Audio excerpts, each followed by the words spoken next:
You and 50 formed this friendship, man. That off of that moment. Right. Uh, yeah, I would say that we formed a friendship because at the time I didn't look at Buck as a how everybody else did with the rapper thing because we grew up together. So it was more like my little brother. So I was never a follower or a do boy, should I say. Like if it didn't make sense to me, I'll say no. Well, I don't like that. Everybody else do whatever he do. So 50 recognized that, that I was 10 toes. I was real, you know what I'm saying? So I think he kind of took to that.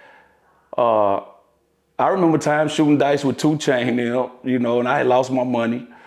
I'm getting frustrated, and some of Buck's guys was antagonizing me about losing my money, and I started wanting to fight, or whatever. And 50 is standing right there over us watching us shoot dice. And he didn't recognize I lost my money. So he walked past me. We on the tour bus. He walked past me and kicked my leg, told me to come to the back. When I came to the back, he gave me about 500 in hundreds to get back in the dice game. So I would take that. I would think that he took to me. You know what I'm saying? He wanted to see me win.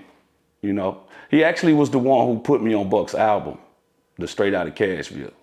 That was actually him saying that on these niggas want me dead, put prices on my head. Better watch your step, cause I cock my shit. That was actually 50 saying that. We were in the studio that night. And I used to just like to hang around last. When Buck's crew, after Buck get through recording, all the Nashville guys would leave and go back to the hotel when he leave. Well, I would hang around while 50 was recording, and I just wanted to see the magic being made, you understand? So Fifth never had a problem with that. So I would hang around, and he was in the studio doing that for Buck's album, and just out the blue, he was like, what Tay at? And Shy Money was like, yo, Tay, 50's calling you, so. Like, all right, so here I go in the studio, he said, just say what I just said, Now me not being prepped beforehand that I was gonna be rapping in front of this guy, I kind of didn't, it kind of, I wasn't all the way ready, I would say. And I said it a couple times. I think 50 could see that I was kind of uncomfortable a little bit. So what he said, man, I'm out of here. So I'm looking like, out of here? What that mean? You don't want me to do it or what? He said, yo, just keep trying and I'm out of here. So he ended up leaving out, and the engineer said, just keep running it. So when he left out, I just did it, And the next morning when we checked out our hotels, 50 was downstairs with his headphones on. And when we came off the elevator, when we walked by, he said, Tay, that's what I'm talking about. That's what I'm talking about. Come here. So I come over there, he put the headphones on my head. He said, you hear that?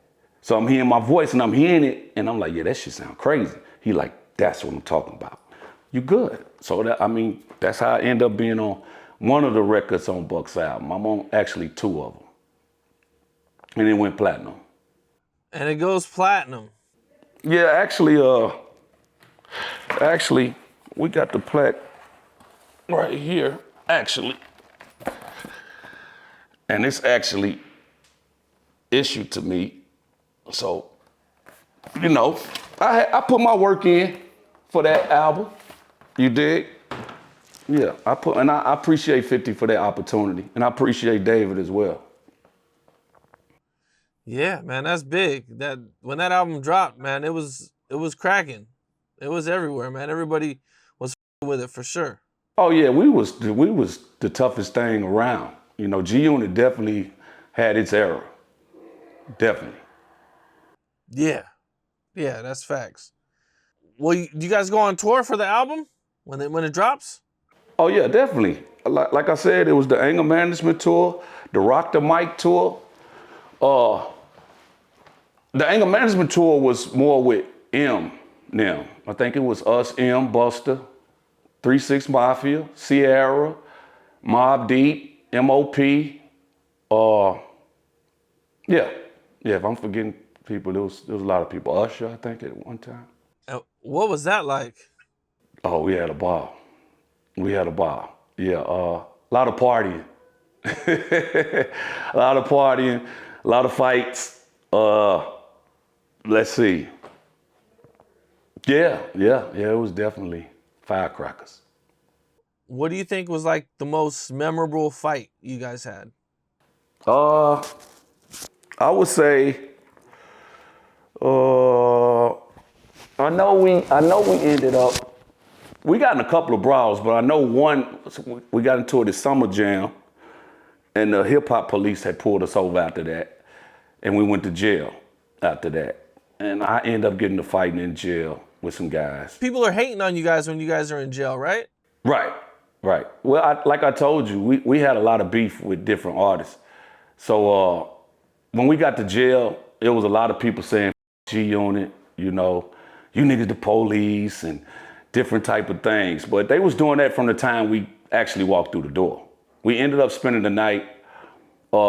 The guards ended up bringing us some McDonald's because, of course, we were the hottest artists at the time. So, and they were female guards. So they ended up bringing Who all us was locked up with you? Huh? Who all was locked up with you? Me, Buck, Spider Low, Chris Lighty. Was it Chris Lighty or Mike Lighty? Banks, his crew, and my brother Tiller, Tick, who's passed now. Yeah. Damn, all you guys were locked up in the same jail, same cell? Yeah. Like I said, when they pulled us over after Summer Jam, we had told the security don't bring a gun because we knew hip hop police was on us. And we had a lot of beef, like I said, so this new security guard that we had hired was I think he was kind of scared a little bit, so he snuck his weapon anyway.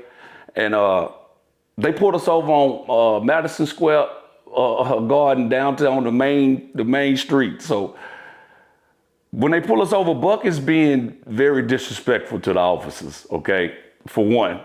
And I think that's what made them want to search the van. But Buck was being smart because he knew that we were supposed to be clean.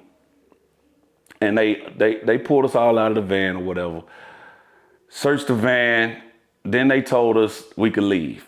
Well, when they told us we could leave, Buck started talking more shit. Soon as we started getting in the van, the officer said, nah, book them. Let's take them in. So we from Tennessee, we not used to no shit like this. So we like, well, wait a minute, you just searched the van. What are y'all doing? So they start putting cuffs on everybody immediately. So Buck's like, well, I'm finna get my lawyer on the phone. So he's trying to call. The officer takes his phone, takes the cigarette out of his mouth. So Buck is like, what y'all doing? Y'all ain't got nothing. So the officer walks back to the van and pulls a gun out. Now, when he pulls the gun out, he's saying, what is this and whose is it? So Buck is turning around like, who gun is that, bro? Like, we're not supposed to even have guns right now. So this one security guard, he got his head down the whole time. So now everybody's looking like, is that your gun? And he's not saying nothing. So the officer's like, hey, if nobody wants to claim it, it's okay. We'll take everybody. So now everybody's upset at this guy. He still wouldn't claim it, so they took us all to jail. When we finally got there, he tried to claim it, but it was too late. What's up? This is Cam Capone. We got more content like this coming soon, so hit that like button, subscribe, and stay locked in to Cam Capone News.